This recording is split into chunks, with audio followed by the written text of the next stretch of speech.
And the rocket's red glare, the noise going through the air, and the creatures attack a stupid little shit. And now these parents are gonna have another kid in this world.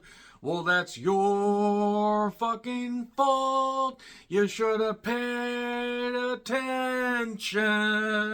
A Quiet Place was written and directed and stars John Krasinski, yes, Jim from The Office, and also recently doing If.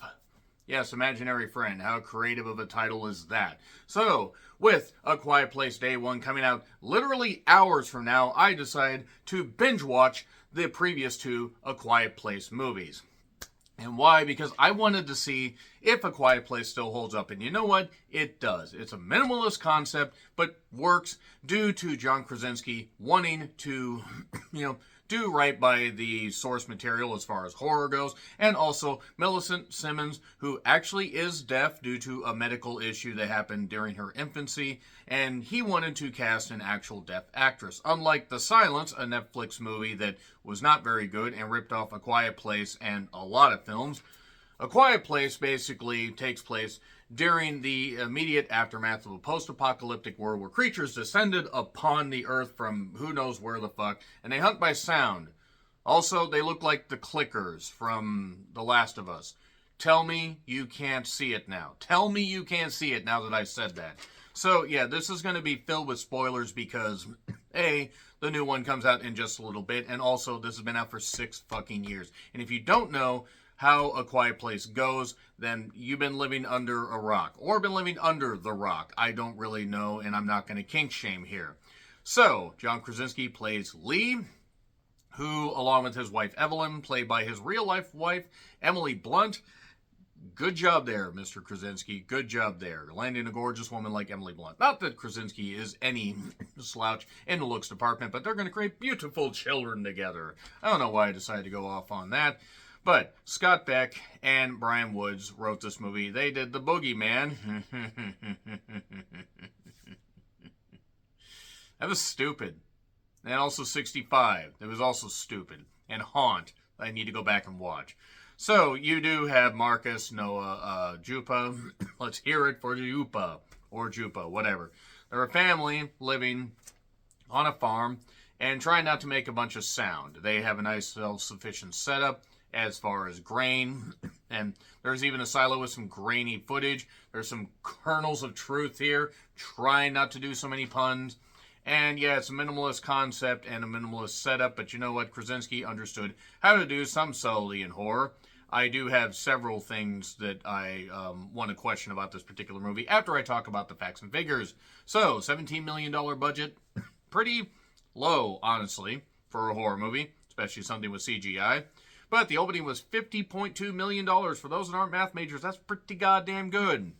U.S. and Canada gross was $188 million, and the worldwide gross was just under $341 million. So, yeah, a sequel was inevitable. And oh boy, that sequel. Oh boy. Oh boy.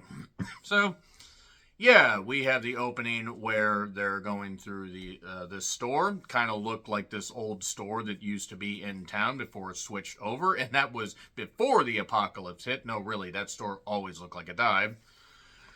So they're playing around. They're trying to find medicine for one particular kid, Marcus.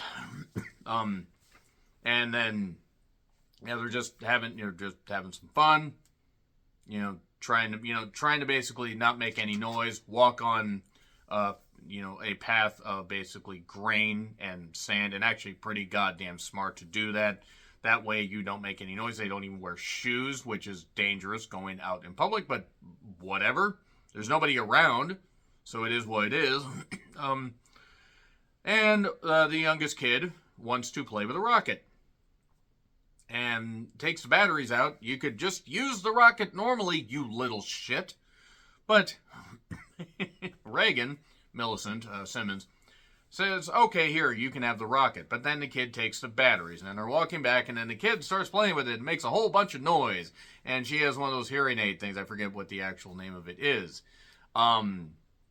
She hears it, and Lee is running to the kid, and then the creature gets him. And that's what you get. That's what you get, you little shit. And if you're not going to pay attention to your kids, then your kids deserve to get devoured by monstrous creatures from space. Pay attention to your children, you morons.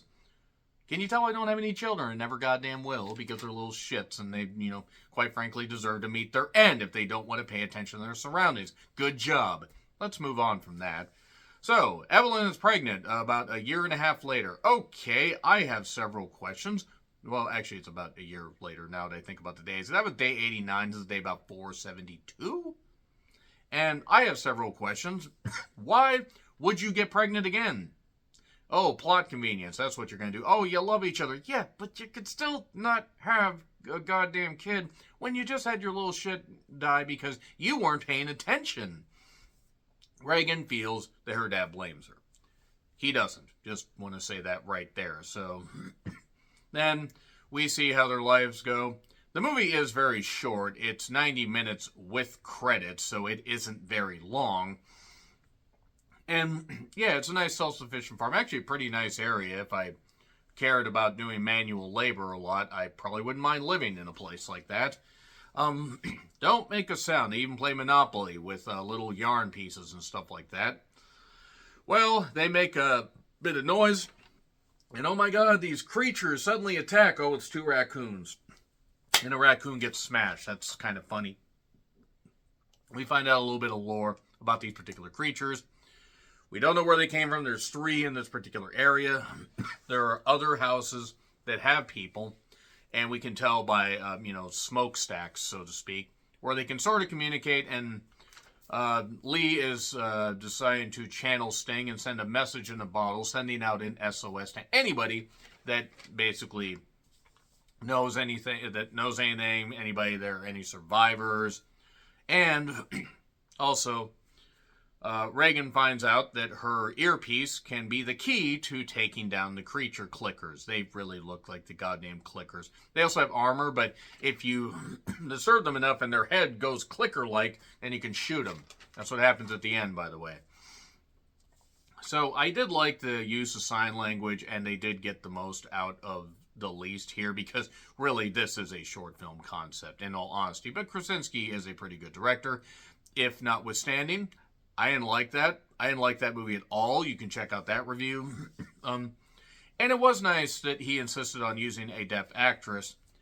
And Millicent actually did very, very good. I thought, I don't know if she's been in anything else besides A Quiet Place Part 2. I haven't seen her in anything. Hopefully she does get a chance to be in stuff, because she actually showed some good acting chops here. Not letting a handicap that would normally, stop some people, stop her from continuing to do what she wants to do. There's tension between the father and daughter. Reagan wants to go off with them, or go off with him while they go to, catch some fish and, go chasing waterfalls. Apparently you didn't listen to TLC. And because there's a bunch of other sounds, they can talk. The first bit of dialogue is 38 minutes in, not counting the sign language. And basically, him and the kid talk. And the son says, she blames herself. It's no one's fault. Well, you should tell her. It's an overriding theme of this very brief movie. Things kind of go absolutely tits up because Evelyn steps on a nail, an American nail, American nail, American nail, American nail. And those who are wrestling fans are going to absolutely fucking hate me. So,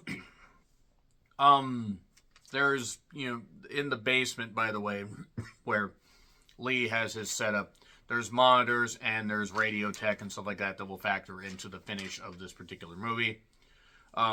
Father and son do distractions, basically, because the creatures are attacking. Because Evelyn, in addition to screaming, now the creatures are attacking. The creatures apparently can just let themselves in the house at any point. Like, hi, housekeeping, watchtower.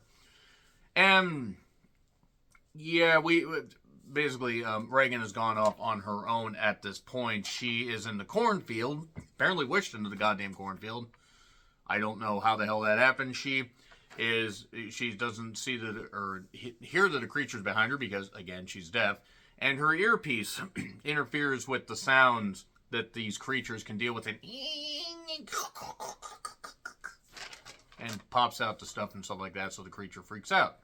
Lee and Evelyn then end up in this basement area because Evelyn has her kid, the bathtub scene. Look, I know that was supposed to be tense, and at first it was, but upon reflection, you kind of deserve to get eaten, you goddamn moron, for having another kid. Don't have children. Life is fleeting, kids. Remember that. Don't waste it on children. I say that as somebody that obviously was a child at some point. We were all children at some point, but maybe if you can't be responsible, don't have children. Okay, it's fine. I can't get over it. So the kids are trying to light a smoke signal to alert the dad. They're on top of the silo. Son falls in the goddamn silo. He, ends up inhaling a bunch of corn, or just sinking into the corn. Not the children of the corn. Actually, technically, they would be children of the corn, I guess. So let's just move on from that. And Reagan ends up getting down there to try and save him. Her earpiece fires up, and the creature freaks out. Evelyn is then telling Lee, you have to protect them. They hear the kids screaming. Lee goes off to get them. The baby then is suddenly floating in the basement because there was an earlier scene where after she stepped on the American nail, there was a timer, an egg timer thing, or a washer timer, that Evelyn set up to distract it, but that burst the pipes, and now the basement's flooding. Good job there. It's going to be hard to get a repair person out there to do their job when everybody is basically dead. So, I did notice that the footage in the silo was a bit grainy. I'm sorry, except I'm not, because I'm trying here. This movie started to annoy me a little bit because people were making dumb decisions, which is kind of horror movie 101. This movie is still good. Do not get me wrong. There are some dumb people in this. Creature can't stand the piercing sounds. They go to this truck that was from the movie earlier. And Lee then basically is going to sacrifice himself, but not before saying, I have always loved you, and then screams and then he gets killed. Channeling back to when this old guy freaked out because his wife was dead. What were they doing in the woods exactly that led to that? You know what? I don't even want to know. It's fine. It's fine. Lee dies. John Krasinski dies. Kilzinski, as it were. And then basically they are back in the basement. These 3 surviving people. I don't count the infant because nobody should, because the infant should have been punted like Snitsky was involved. It's fine. It's fine. Little crying shit. So, Reagan ends up basically using her earpiece, putting on this goddamn microphone, and then the creature tries to get back up, and then Evelyn shoots it. And then creatures are attacking, and Reagan gets the earpiece ready, and then that does not look like a shotgun at all. And then cut the credits. And that's it. That is it for A Quiet Place. You know, there are some good scenes in this. I did like the waterfall scene where the kid and father are talking.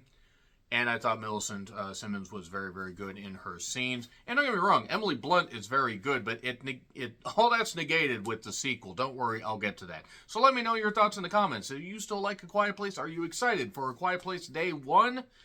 Even though we pretty much saw what happened on day 1 already, and now we're just going to watch it in New York City. Anyway, agree, disagree, what I said, like, share, subscribe, Twitter handle in the description. I'm John Rickland. I'll see you soon.